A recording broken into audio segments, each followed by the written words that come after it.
My dear friends, if you sold everything you had and gave it to the poor, would that be love? You probably would say, yes, that would be love.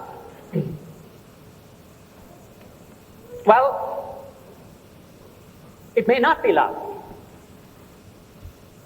You could have another reason for giving everything you had to the poor. Maybe your reason is very practical. Maybe you say, well, I'm the type of man I can live with very little. I can be happy with very little. So why not give the rest of what I have to the poor? So your reason is very practical. It wouldn't necessarily be love. See, love is one thing. The action that follows from the love is another thing.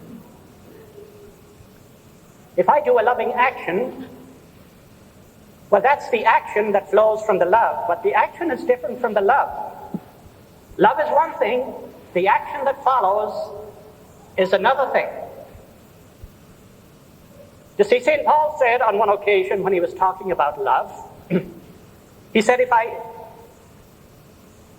give everything I have to feed the poor and have not love, he said it profits me nothing. So St. Paul is saying right there that there's a difference between love and giving to the poor. Giving to the poor is the action that flows from the love, but the action is not the love. The action is what flows from the love. St. Paul goes on to say, in that same section, he said, if I hand over my body to be burned, but have not love, it does me no good. So what is love? What is Paul talking about? Do we really know what love is? Do we know what Paul is talking about when he talks about love? Paul goes on to tell us some things about love. He said love is patient. Love is kind. Love does not put on airs. Love is not selfish. It is never rude. It is never self-seeking. And then he goes on further on. He says, there are three great virtues: faith, hope, and love. But he said the greatest of these is love. Now that's an extraordinary statement. Paul is telling us that love is greater than faith. Paul is telling us that love is greater than hope. So what is he talking about when he talks about love? He's talking about something extraordinary. In the Gospel of today's Mass, we find the apostles coming to Jesus. And one of them says to Jesus, we saw a man over there casting out devils in your name, and he's not one of us. So we tried to stop him because he's not one of us. And Jesus said, do not stop him. He said what he's doing could be very good. He doesn't have to be one of us to do good. So don't judge him because he's not one of us, because what he's doing might be very, very good. And you see, we tend to judge people because they're not one of us. Some weeks ago, a statement came out from the Vatican in Rome about the Catholic Church. You may have read it. It was the front page of the Los Angeles Times. It got a big heading, and it said, we can only go to heaven through the Catholic Church. And of course, that headline created quite a stir all over the world. Some people were very angry. It's as if we Catholics were saying that you won't go to heaven if you're not a Catholic. You won't go to heaven if you're not one of us. It sounds arrogant. And Cardinal Mahoney here in Los Angeles, he wrote an article a few days later for the Los Angeles Times, and he tried to explain the statement, to soften the impact. But you see, people love to say, well, you've got to be one of us. We love to take sides, and we love to say that our side is the right side, is the good side. So you'll hear Baptists say, well, you won't go to heaven unless you're a Baptist. You know, some Catholics say you won't go to heaven unless you're a Catholic. And then we have the election coming up. And you've got the Republican Party. And you've got the Democratic Party. And most of the Democrats will vote for a Democrat, no matter what, because they want one of us to be president. And most of the Republicans, they'll vote for a Republican, because they want one of us to be president. We're locked into this, one of us. It must be one of us to be correct.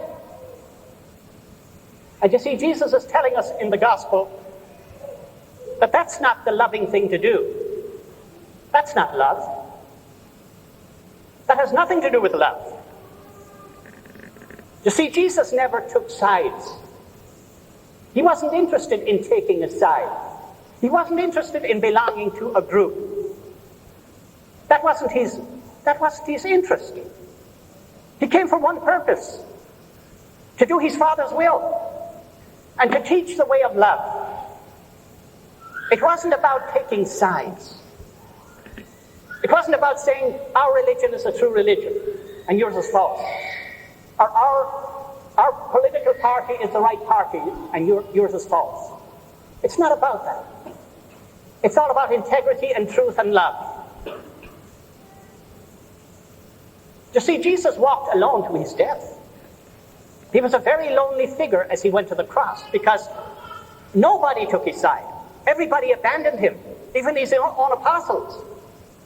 He walked alone, but he had the strength and the courage to walk alone. And you see, when we're into the truth, we can walk alone. When we're into the love that Jesus talks about, we can walk alone. Because we can see the strength in that truth. We can see the strength in that love. It's nice to have support. And Jesus would have welcomed support.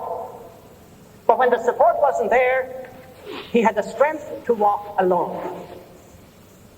And the thing about belonging to a party, well, you don't have to walk alone because you've got your party behind you. But that's weakness. And Jesus wants us to know true strength, when we can walk alone because we know we have the truth.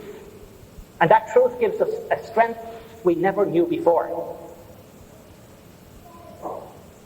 You see, there are some people who are very strong Catholics, very strong Christians, but they don't have much love in their hearts.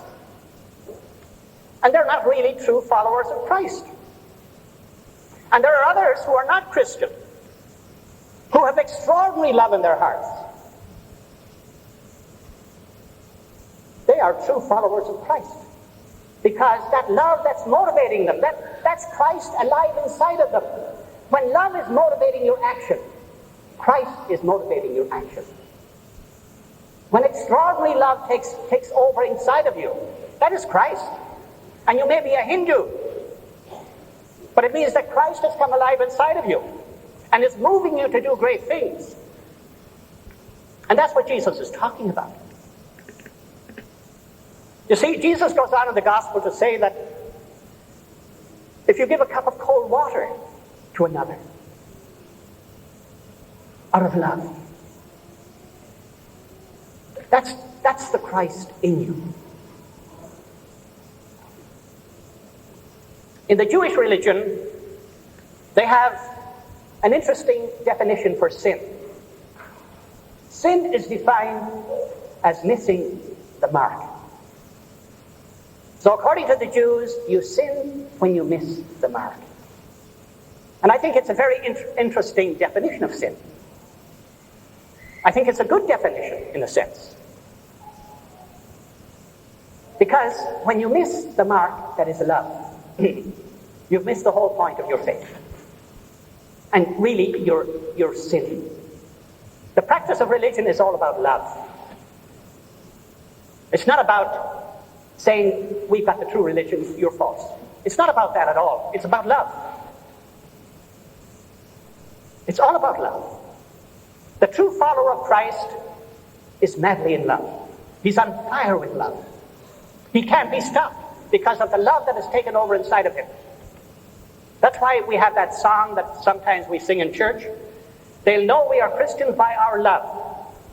So love is the mark. And the question we have to ask ourselves, am I missing the mark that is love in my practice of the faith? It's a key question. And you see, Jesus speaks very strongly about it in the gospel today. He said, if your arm causes you to miss the mark, to commit sin, to miss the mark that is love, well then cut it off. Because to miss the mark that is love, you've missed everything.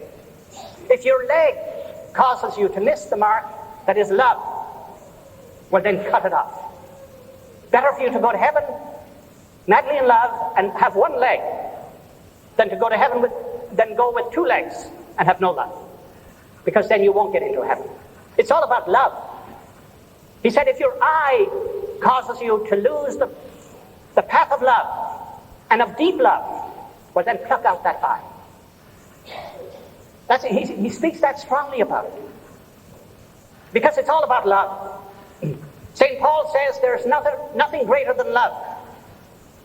And if you don't have it, you've got nothing. And if we as Catholics don't have love in our hearts, we have nothing.